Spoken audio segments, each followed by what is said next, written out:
Les Ivoiriens sortent sur les gens de la lutte togolaise.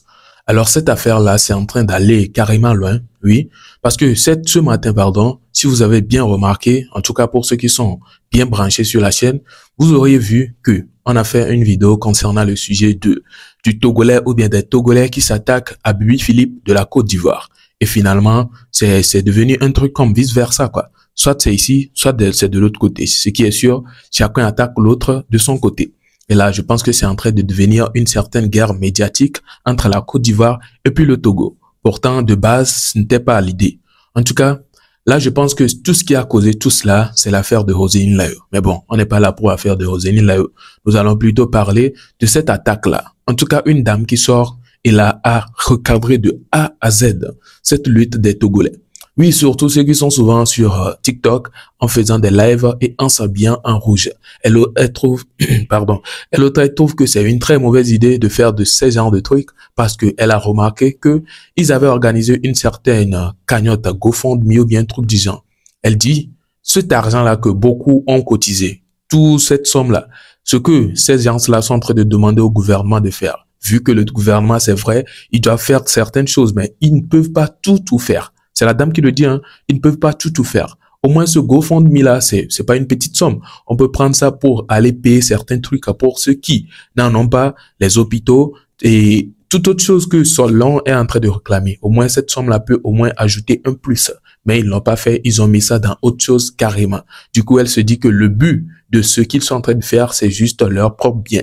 L'argent qu'ils auront dans cette affaire-là, c'est tout. En tout cas, ça, ce sont les propos de la dame. Ce que je vous laisse écouter du début jusqu'à la fin et n'hésitez surtout pas de me partager tous vos avis en commentaire. Quand tu dis qu'il n'y a pas de classe, ce qui me plaît chez la diaspora camerounaise, je vais vous dire, je vois les influenceurs camerounais, comment ils font les dons. Quand ils quittent ici, là, ils mettent les habits dans les barriques, les médicaments. Ils sont dans les associations, ils prennent des médicaments, on leur donne des médicaments, des chaises roulantes, des tables d'hôpitaux. Ou bien ils mettent des lits, au lieu de faire des GoFundMe pour escroquer les Togolais là. Vous faites des GoFundMe, vous prenez cet argent, vous partez, vous devez être un représentant, vous descendez à Lomé. Vous commencez même pas à Lomé, vous partez dans les endroits comme Kara, dans les endroits reculés. Le président là, il n'est pas censé savoir ce qui se passe dans un petit village de Kara. Il a ce qu'on appelle les maires. Vous, en tant que diaspora, vous battez là. Battez-vous positivement. Vous prenez, vous cotisez. Vous arrivez à Lomé, là-bas à Lomé, il y a pas. Vous prenez les lits d'hôpital. Ici, même les gens jettent. Vous prenez, vous mettez dans le conteneur. Dans vos villes respectives éloignées du Togo là. Vous partez faire des dons de vêtements aux enfants. Vous partez faire des dons de médicaments. Les hôpitaux là, vous payez pour des peintures. Vous en tant qu'influenceur, vous partez peinturer, vous peinturez les murs où les femmes et les enfants accouchent. Vous déposez les lits. Les femmes, les sages-femmes qui sont là-bas là, vous prenez des blousons ici en Europe, partez les donner. Le gouvernement n'est pas censé faire tout pour vous. On va se plaindre de tout le gouvernement pendant des années. Nous sommes censés faire tout pour vous. Vous êtes un fort et un voleur, mais vous-même vous êtes un voleur de peuple en portant des habits rouges de bas biais là. Vous-même vous êtes un voleur de peuple en faisant les GoFundMe que vous faites là. Vous ne pouvez pas prendre les GoFundMe là, les faire des dons dans les hôpitaux. Les femmes qui sont là, parce qu'il n'y a pas de carte vitale en Afrique, c'est pas seulement au Togo, même en Côte d'Ivoire. Il y a des femmes qui accouchent, elles n'ont pas de l'argent pour payer, on confisque les bébés, on confisque les papiers. Ça c'est partout. C'est partout en Afrique, c'est pas seulement en Côte d'Ivoire. Alors, donc vous faites quoi? Vous, au lieu de vous battre pour la jeunesse togolaise, au lieu de vous battre pour faire des dons, vous avez la chance d'avoir un port au Togo, faites acheter, prendre les habits ici, là, les habits on met dans la poubelle. Vous prenez les habits, vous mettez dans le conteneur les femmes, les enfants qui sont dans les villages reculés de Lomé. Prenez des médicaments, allez faire des dons. Et puis créer une association pour dire que nous sommes la diaspora positive pour pas faire ça, hein. Vous venez vous asseoir, vous portez des habits rouges, vous mettez des rouges à lèvres rouges, on donne des putes à 2 balles, vous venez vous asseoir. Oui, nous avons le sang dans les yeux. Ah, les Togolais, le sang dans les yeux. Oui, nous nous battons. Et puis d'un coup, vous changez de parole, vous battez pour l'opposition. Nos points finis. Les vrais escrocs, c'est vous. On doit vous porter plainte. C'est-à-dire qu'on doit vous porter plainte pour tourmenter le peuple togolais, pour les traumatiser. Vous faites des directs bêtes en voulant dire que nous pleurons, nous souffrons. Nous, on a vécu en Côte d'Ivoire. La Côte d'Ivoire était divisée en 2. Et puis on faisait la fête. La Côte d'Ivoire en 2002 était divisée. En 2010, crise post-électorale, 3000 morts. Et puis on est dans Maki, on te boit bière. Tu as compris? On était dans ce coupé décalé.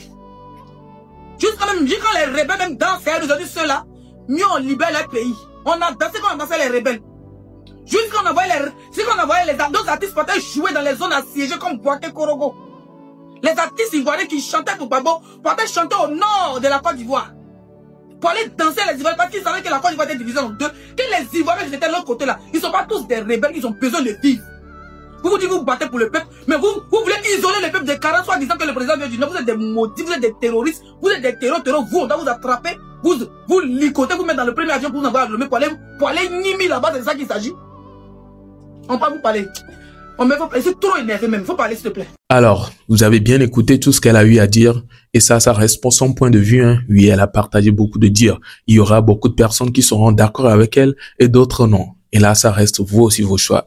En tout cas, ce qu'elle a dit, elle l'a déjà dit. Donc, à vous maintenant de dire votre part dans les commentaires, de dire ce que vous en pensez. Est-ce que vous pensez que cette idée-là qu'elle a émise, ou bien ce qu'elle vient de dire, c'est une bonne idée ou bien c'est une mauvaise idée? Parce que ça peut toutefois être un truc que les gens de la lutte ont ignoré. Peut-être ils se disaient que bon, est-ce que ça là, ça va suffire? Le GoFundMe et tout là, ça va suffire.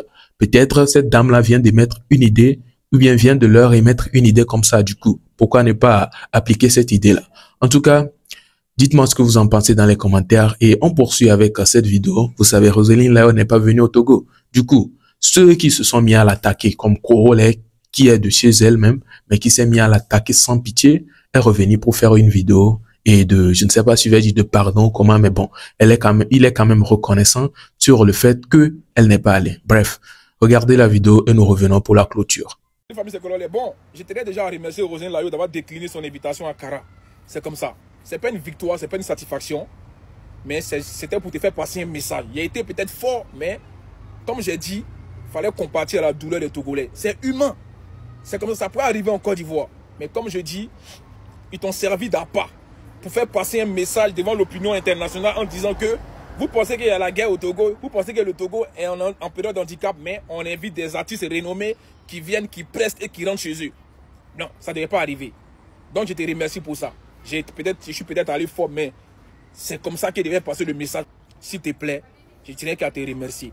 Voilà, pour ta sagesse et ta bonne foi. Maintenant, on m'a dit que c'est Bibi Fili qui m'a dit de te remplacer Yafoy. Ça, c'est pas important. Mais toi seulement, c'est toi la star, c'est toi on connaît. C'est toi la figure emblématique. C'est toi qui aurait tenté de rehausser l'image de la Côte d'Ivoire. Donc, le fait de te voir partir là-bas, je n'ai pas aimé. C'est pour ça que je suis sorti comme ça.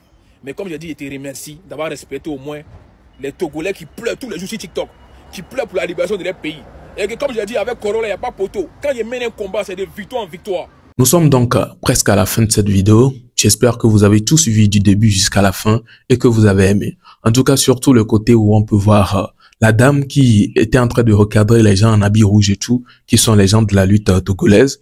En tout cas, tout ce qu'on peut conclure dans tous ces dires, c'est que elle est carrément contre tout ce que ces gens-là sont en train de faire. Oui, elle trouve qu'ils ne sont pas en train de le faire réellement pour le bien des Togolais, mais ils sont en train de traumatiser les Togolais en le faisant. Ça, ce sont ses propos. Oui, elle dit que les gens de la lutte sont en train de traumatiser les Togolais en faisant ce genre de trucs. Pourtant, ils sont bel et bien en train de chercher leur truc dedans.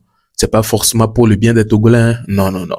Elle est en train de dire que c'est pas le gouvernement qui peut tout faire. Oui, c'est vrai, le gouvernement va faire beaucoup, mais il y a la population aussi qui va agir, surtout les gens de la diaspora qui ont les moyens pour faire quelque chose. Ils ne doivent pas seulement attendre à dire que oui, le gouvernement doit faire, le gouvernement doit faire. Eux aussi peuvent mettre la main dedans. Au moins en mettant la main, quand le gouvernement voit, ça motive. Ça se dit que bon, la population aussi est en train de faire d'efforts, on met encore plus. En tout cas, voici les propos, ou bien c'était les propos de la dame. Vous aussi, partagez-moi vos avis dans les commentaires et dites-moi si elle a raison sur tous ces propos ou pas. Et vous avez également écouté les propos de Korole. Bref, ça c'est entre parenthèses. On se retrouve donc à la prochaine pour une nouvelle vidéo vu que nous sommes à la fin de celle-ci. D'ici là, partagez-moi tous vos avis et abonnez-vous si ce n'est pas encore fait, activez la cloche. Déposez un like. On se retrouve donc à la prochaine pour une nouvelle vidéo vu que nous sommes à la fin. Portez-vous bien. Ciao.